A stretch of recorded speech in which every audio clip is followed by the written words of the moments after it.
Welcome back to Patent Trademark Blog. This is patent and trademark attorney vlin. In this video, we're going to be talking about the difference between utility patents and design patents. And this is such an important question. We get it all the time.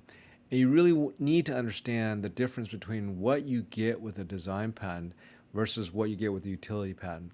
So we're going to be talking about the coverage. We're going to be talking about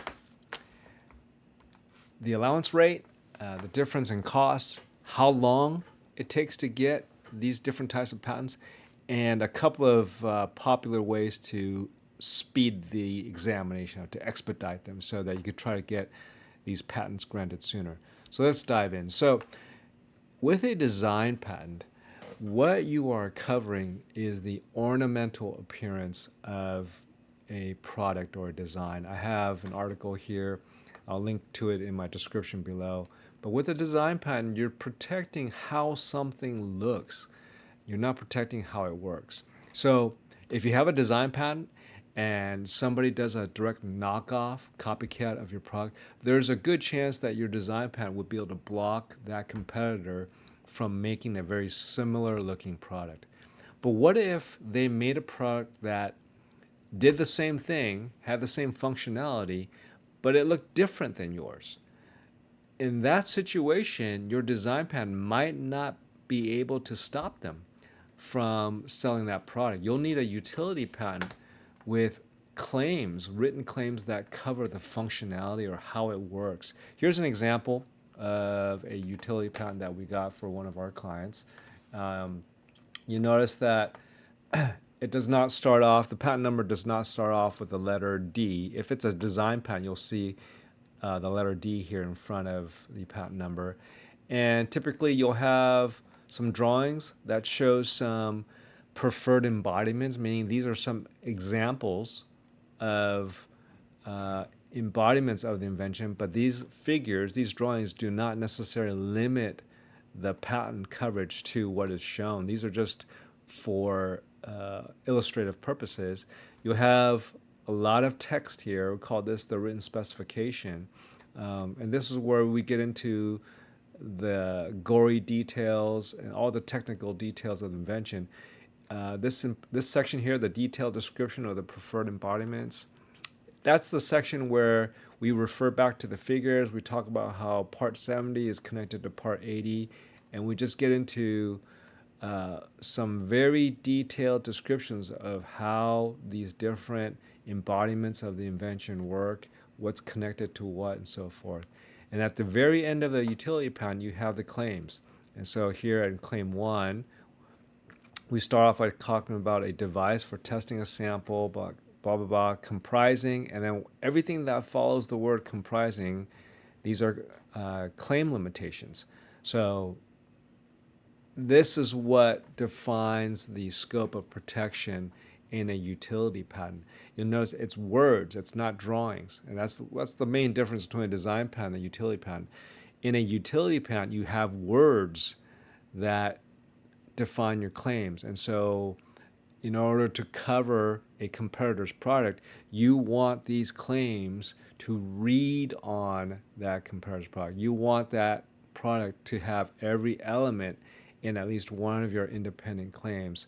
We'll talk about infringement in another video, but this is just to give you a general gist of the idea of the difference between a design patent and a utility patent. So let's talk about the allowance rate. This is some data from the USPTO website. So design patents have a really high allowance rate, actually 84.3% as of today. So that's roughly 7 out of 8 design patent applications will be allowed. Those are pretty good odds. So if you're filing a design patent application, you're wondering what's the probability of getting this thing allowed?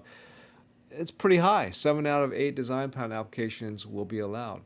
How does that compare with utility patents that are granted? Well, the USPTO does not give us an allowance rate the way they do with design applications, so you kind of have to roughly guess. And so here are some patent statistics going from 2020 back. And so if we were to take about 5 years of data, and let's just say from 2020 back to 2016, you'll notice that for each year, there's roughly about 600,000 utility non-provisional applications that are filed each year. So from 2020 down to 2016, let's say at about 600K per year, you're looking at roughly 3 million utility non-provisional patent applications that were filed. As for grants, you'll see that for each year you're looking at somewhere in that 300K range. So from 2020 down to about 2016, you're looking at maybe about 1.6 million utility patents granted in those 5 years.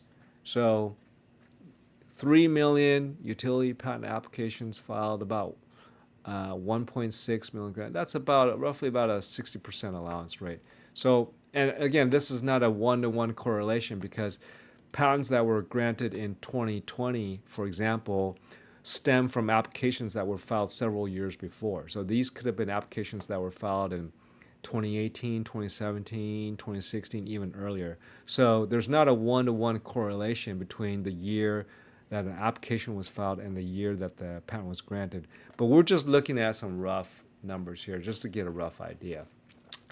There have been some studies to talk about, well, what's the probability of getting at least one rejection in a utility patent application. And so there's a study that was done by Yale, some professors there, and they came to the conclusion that almost 86%, also almost 90% of utility patent applications receive at least a first rejection. And many applications can receive multiple rejections. So even though you might be looking at a 50 to 60% allowance rate for utility patent applications, you have a long uphill battle to fight and having to overcome rejections. So you should just expect that if you file a non-provisional utility patent application, you're going to get rejected at least once, and you could get rejected multiple times. Should not be discouraged if that happens. Just know that that is par for the course. That's part of the game that you have to play if you file a utility patent application. In terms of cost, design patent application, because it's a lot simpler and it has a high allowance rate, the costs are a lot lower. So if you were to file this with our firm, we have flat fees. You're looking at about $2,000 if you do not do a rocket docket, and we'll talk about what that means in a moment. But if you're a small entity instead of micro entity, then you're looking at about maybe $2,350 to get it filed. Oh, actually, sorry, $2,350 from start to finish if there are no rejections, and about $4,000 if you include a rocket docket request. That's a request to speed up the examination of a design patent application. So a lot lower than what a utility patent will cost. A utility patent, you're looking at about spending 10 to 30K or even more through the course of that application's life, from initial filing to those rejections, which are called office actions, and you might have multiple office actions to deal with, all the way to paying the issue fee if it gets allowed. You could be spending 10 to 30K, and there's no guarantee that you'll get a utility patent granted. Maybe you might be in that 50% that doesn't get it granted. So that's very possible. Well, how long does it take to get a design patent versus a utility patent? Over here from the USPTO site, on average, the total pendency, so from the filing date to the conclusion of a design patent application, about 21 months. Okay, for a utility non-provisional, total pendency, including those cases that have a request for continued examination, 29.3 months. So what an RCE is, a request for continued examination, is if you get a final rejection, or it's called a final office action, and that's typically the second office action that you get in a utility patent application, you'll need to file an RCE in order to make further claim amendments and arguments. It's a pretty common thing that you may have to go through, and it happens all the time. We file RCEs all the time. So if you take the total pendency of cases that have RCE as well as cases that don't, then you're looking at about almost 2.5 years. And if you're looking at just applications that have at least one RCE, then you're looking at a much longer period, on average, 44 months. And so that's why I say for utility patent application, how long it takes to get it granted, anywhere from 2.5 to 4 years. And there will be outliers, so there will be some cases that take less, some cases that take longer. So how do you speed up the examination of these cases? With a design patent, you could file something called a rocket docket request, and you have to do a prior art search in order to submit a rocket docket and pay the USPTO fees for doing it. But it's pretty straightforward, and if you do a rocket docket request, then you could speed up the examination of your design patent application. And you see from the site here, you're looking at about 3 months from the date that your rocket docket request was granted to a first action from the examiner, that review. Okay, for a utility patent application, a popular mechanism for speeding it up is to file what's called a Track 1 prioritized examination request. You have to pay fees for that, which for a small entity, I think is somewhere in the ballpark of about $1,700 or so. And with the Track 1 request, you're looking at just about 2 months from the date that the petition is granted to that first office action. So you're saving over a year's worth, maybe 1.5 to 2 years worth of time by filing a Track 1 request for a utility patent.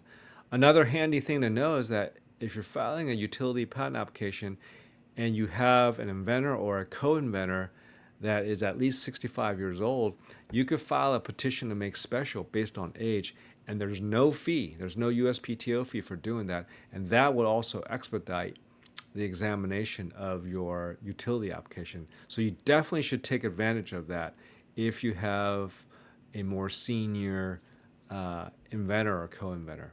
So I hope this was helpful in terms of just breaking down the basics of a utility patent versus design patent, and I'll see you in the next video.